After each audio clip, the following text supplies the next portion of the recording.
خونه کودک‌ها با هم دیگر بازی دارن، یک تشیادش میگه که هه الپرین فلان کرده فلان کرد. گفتم بچه‌م همین الپرینش کیه؟ چی الپرین داره؟ ایگو دنبالات کینوی حامیان تماشا نمیگیری؟ این الپرین بچه کسی بوده است در اون کینوی حامیان یا اچکی.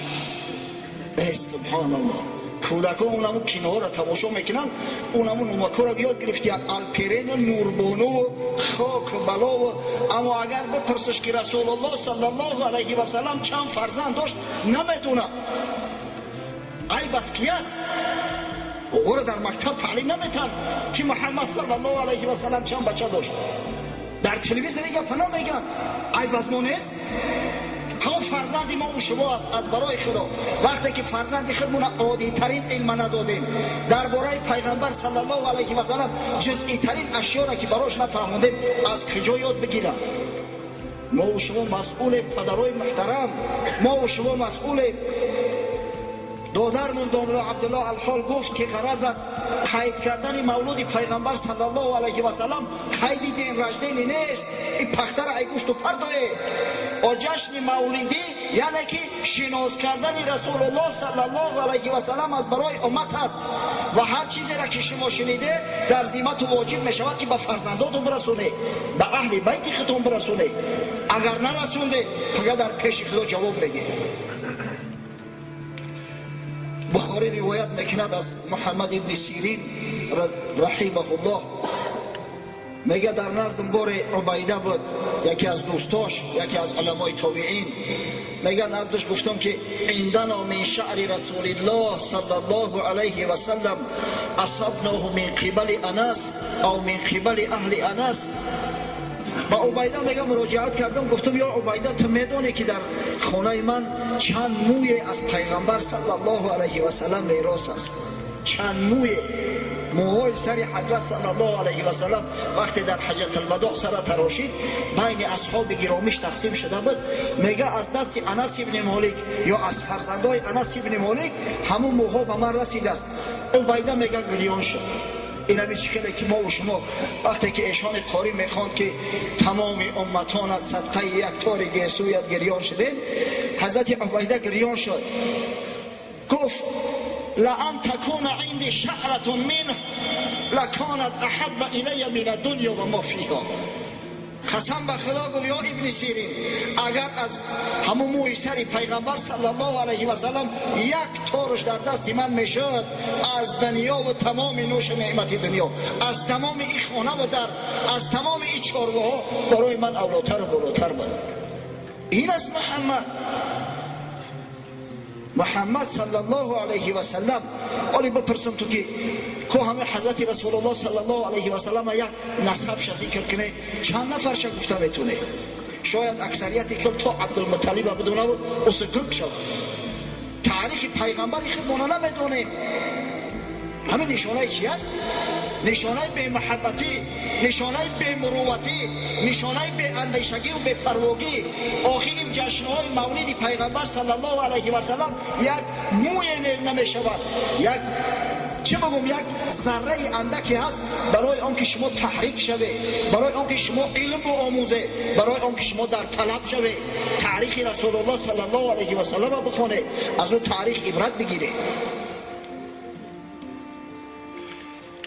حضرت رسول الله صلی الله علیه و سلم آفتاب تابان رسالت، چراغ هدایت بنی بشر.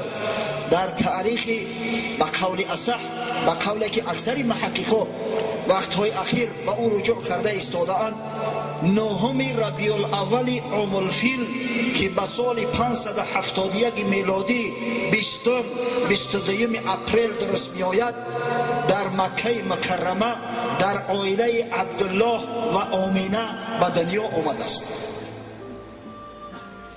حضرت صلی الله علیه و سلم یک نسب بسیار شریف دارد. حضرت صلی الله علیه و سلم یک تاریخ بسیار بسیار روشن تابان دارد. تمام اجداد حضرت صلی الله علیه و سلم همه اشرف قوم خود بودند، بزرگای قوم بودند، همه پاک تازه بودند، از صلب پدرای پاک تازه به رحم مادرای پاک تازه گذشته و آمدند. حضرت صلی الله علیه و سلم می‌فرماید در حدیث این الله اصطفى من ولد ابراهیم اسماعیل علیه السلام. خداوند متعال از فرزندان حضرت ابراهیم اسماعیل انتخاب کرد، اسماعیل علیه السلام برگزید. و اصطفى من ولد اسماعیل کنانه، از فرزندان و از اولاد حضرت اسماعیل از قومهای بعدینش کنانه را برگزید. و اصطفى من بنی کنانه قریش، از میان بنی کنانه قریش برگزید. قریش هم یک جزء بنی کنانه است که خیلی بزرگتر است. و اصطفى من قریش هاشم، از میان قریش هاشم بابا کلانی مرا میگه برگزید. و اصطفانی من بنی هاشم، و مرا از میان بنی هاشم برگزید و جدا کرد. نسب شریف حضرت صلی الله علیه و سلم، اون نسبش که تاریخا ثابت است و حضرت رسول الله صلی الله علیه و سلم خود بیان میکند، از 21 پدر عبارت است. کیها هستند؟ محمد صلی الله علیه و سلم ابن عبدالله، یعنی پدرش عبدالله نام دارد. ابن عبدالمطلب، باباش عبدالمطلب نام دارد. اصلا عبدالمطلب کنیه است، نام اصلی نیست. نام باباش شیبه بود، از بس که وقتی از مادر تولد شد یک چند موی سفید داشت، از این خاطر مادرش او را شیبه نام کرد. اما از بس که مطلب امکش به جستجویش آمد، پسرک از مدینه منوره به مکه آورد، مردم قریش گمان بردن که شاید مطلب از مدینه منوره یک غلام بچه خریده باشد، از این خاطر عبدالمطلبش گفتن و به همین تخلص یعنی به عبدالمطلب در تاریخ مانده است. اکثر ما و شما را اگر بپرسن که نام بابای پیغمبر صلی الله علیه و سلم چیست، میگیم عبدالمطلب، اگر چند تخلص است. ببینید ما هم گفتیم که ابن عبدالله ابن عبدالمطلب. ابن هاشم، هاشم هم نامش عمرو است، نام اصلی هاشم عمرو است. چرا هاشمش گفتن؟ زیرا هاشم اول شخصی است از قریش که همه شوربای توقعی را جاری کرد. شوربای توقعی که امروز میگیم رسم و رسوم تاجیکی است، الحمدلله و المنه این رسم و رسوم کهنه است. پیغمبر صلی الله علیه و سلم همین شوربای توقعی ما را تعریف و توصیف کرده است. حضرت میگه فضل عایشه علی سایر نساء که فضل ثرید علی سایر طعام. فضیلت عایشه رضی الله عنها نسبت دیگر زنها مثل فضیلت ثرید است نسبت دیگر طعام ها. ثرید چی است؟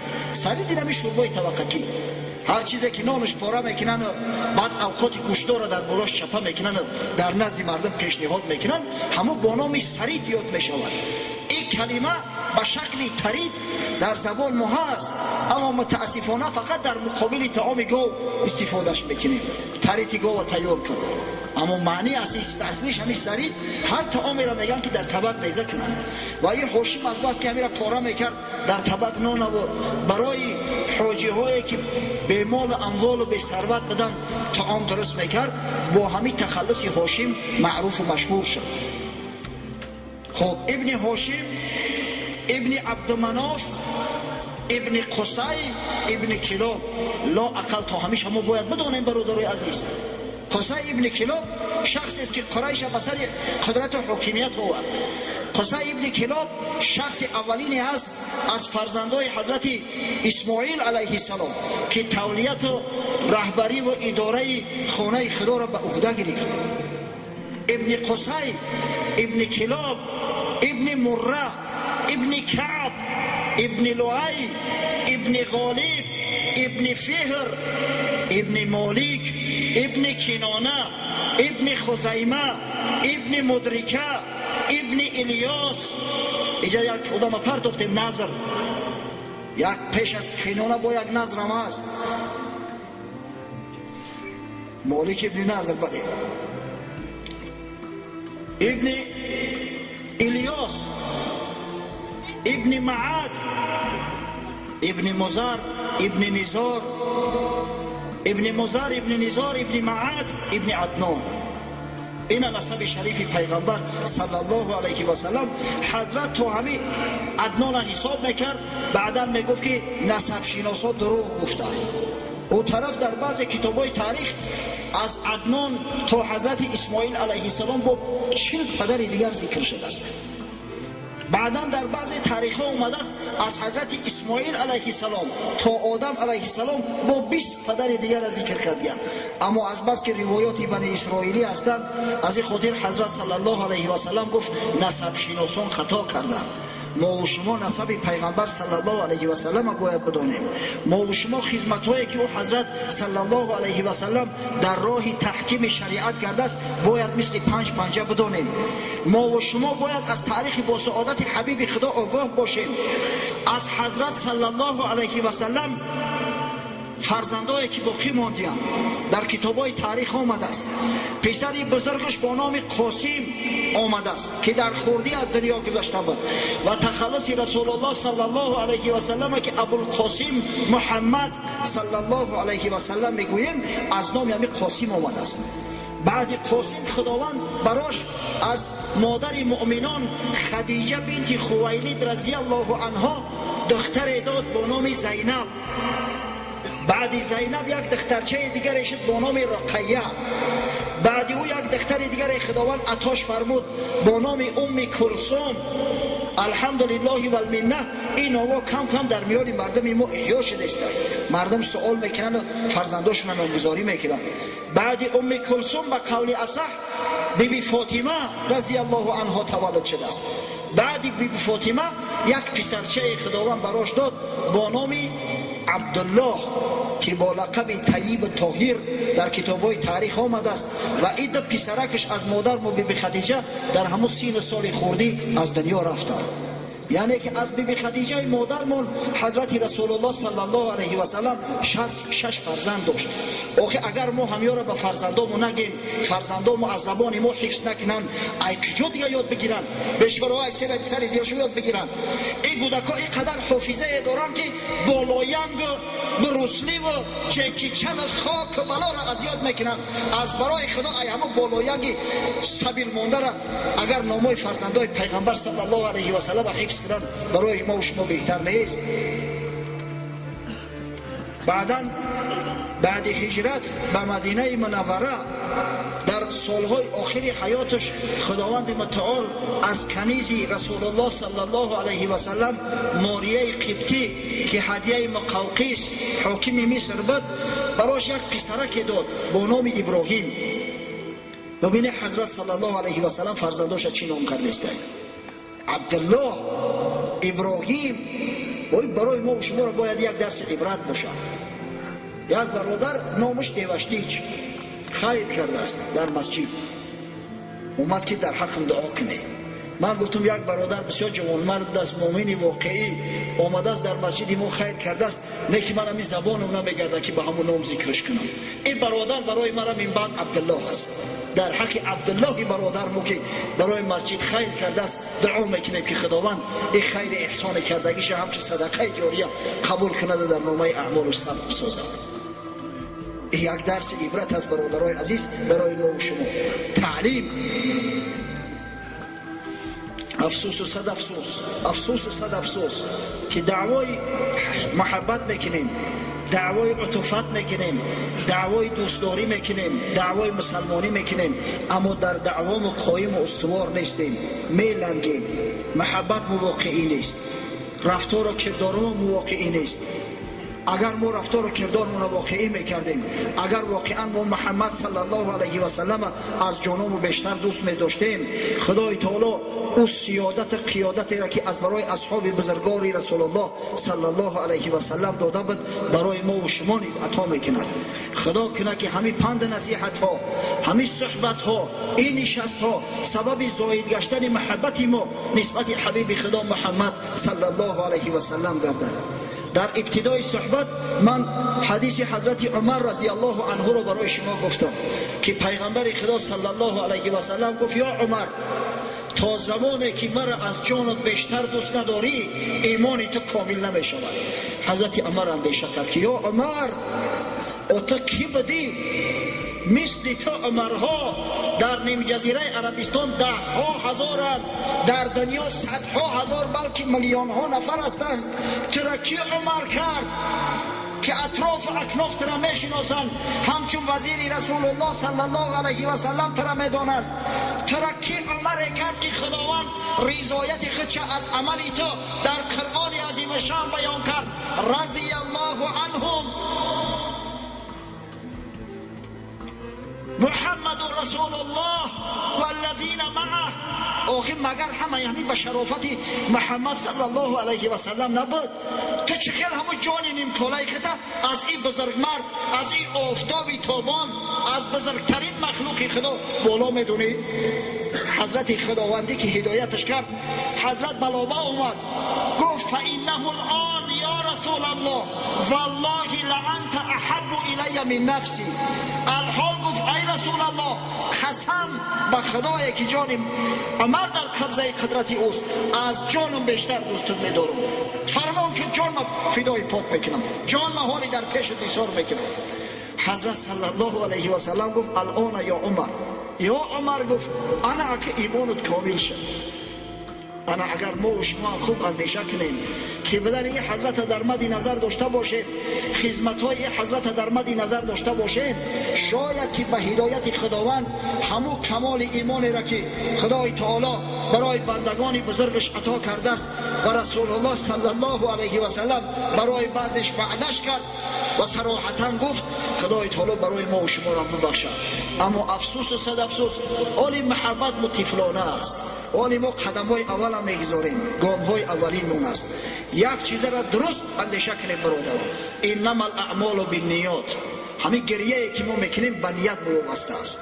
اگر گریه را بر ریا کردیم، وای به حال ما که فردا روز قیامت در او چشم چنگک میزنن و میزان میکنن. اما به خاطر خدا اگر کردیم، خداوند آتش جهنم بر بدن کسی که از ترس خدا یا از محبت خدا اشکی دیده میریزاند حرام گردانده است. هرچی به نیت ما وابسته است. فردا روز قیامت هر چیزی که در قلب دست آشکار میشود، رو میزنه، با چه شکل و صورتی که باشی به همون شکل خداوند حشرت میکنه. ای دریده پوستین یوسفان، گرگ برخیزی که از خواب گران. بشته در سرت بگی ای کسایی که پوستین یوسفا را میدرونه، شما را گرگ صفت خداوند فردا روز قیامت حشر میکنه.